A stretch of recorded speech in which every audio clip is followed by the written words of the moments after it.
verse 52. The Jews therefore quarreled among themselves, saying, "How can this man give us his flesh to eat?" Then Jesus said to them, "Most assuredly I say to you, unless you eat the flesh of the Son of Man and drink his blood, you have no life in you. Whoever eats my flesh and drinks my blood has eternal life, and I will raise him up at the last day. For my flesh is food indeed, and my blood is drink indeed. He who eats my flesh and drinks my blood abides in me, and I in him.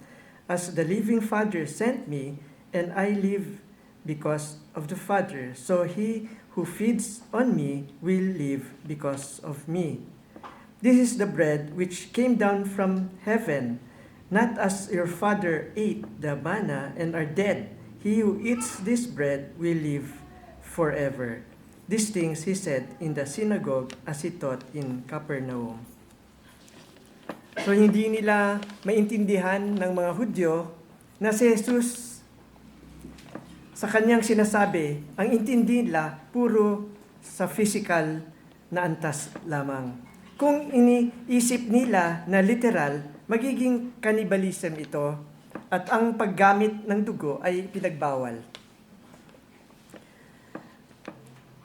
Kaya ang pagkasabi ni Jesus ay hindi literal at ang pag-inom at pagkain ng kanyang katawan. Higit sa lahat, ang mga salita ay hindi sinasabi na may anuman pagtukoy sa sakramento ng Lord's Supper. Kung gawin natin halimbawa ang thief on the cross, kung literal na kinakainin ang laman at inumin ang dugo, ipinagkait sana sa kanya ang langit. Kasi namatay siya makalipas ang mahabang panahon nang masabi ito ni Jesus. Dito palapit na rin ang celebration ng Passover. At maraming nakarinig kay Jesus ay pumunta na sa Jerusalem. Malamang tinuturuan sila ni Jesus na siya yung tunay na Passover at ang sakripisyo ng kasalanan.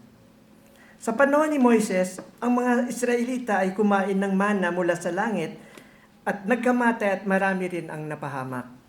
Si Jesus ang tunay na tinapay na bumaba mula sa langit para kainin ng mundo sa pagsakripisyo niya. Kung sino man ang maniwala sa Kanya ay magkakaroon ng buhay na walang hanggan.